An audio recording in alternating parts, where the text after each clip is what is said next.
Hello friends, आइए आज हम लोग समझेंगे क्या होता है नेगेटिव ऑटोप्सी और क्या होता है डिफेक्टिव ऑटोप्सी।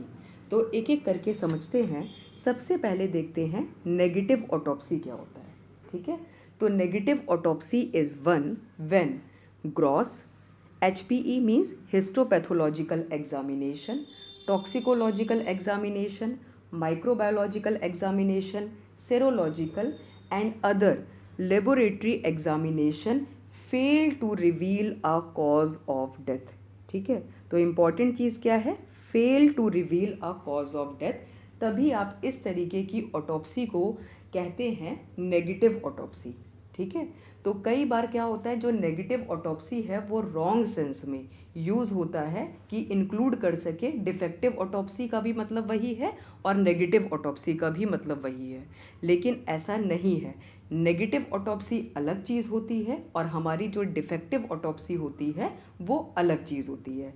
इसको आज के वीडियो से हम लोग समझेंगे क्या डिफरेंस होता है। तो अब हम लोग समझ चुके हैं नेगेटिव ऑटोप्सी का मतलब हुआ आपने सारे एग्जामिनेशन करा लिए, ग्रॉस एग्जामिनेशन भी किया, बाकी दुनिया भर के भी सारे एग्जामिनेशन किए, लेकिन अल्टीमेटली कोई भी कॉज ऑफ डेथ आपको नहीं पता चल पाया।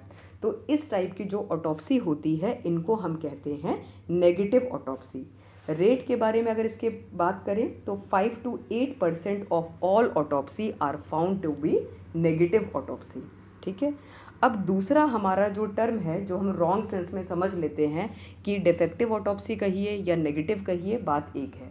तो अब समझते हैं क्या होता है डिफेक्टिव ऑटोप्सी। ठीक है, तो डिफेक्टिव ऑटोप्सी का मतलब क्या है? When ever a well established PM procedure, technique or ancillary investigation is not done, be it due to ignorance, lack of training or non-availability of resources etc. that is known as defective autopsy। ठीक है, अब वो question जो है हमारा experience का, non experience of a doctor, availability of resources. ठीक है, तो ये सारा टर्म हमारा नेगेटिव ऑटोप्सी में नहीं इंक्लूड होता है। ठीक है, ये हमारे सारे जो टर्म है इसका मतलब क्या है? It is due to because of some constraint on the part of doctor, hospital या फैसिलिटीज़। तो ये वाला जो टर्म है हमारा ये कहलाता है डिफेक्टिव ऑटोप्सी। जबकि हमारा नेगेटिव ऑटोप्सी का मतलब क्या था कि सारी चीज़ें करने के बावजूद भी आप किसी भी कॉज ऑफ डेथ के ओपिनियन पर नहीं पहुंच पाए। वही हमारा क्या है? हर्डल है, कंस्ट्रेंट है on the part of the doctor, resources, जो भी सारी तमाम चीज़ें हैं।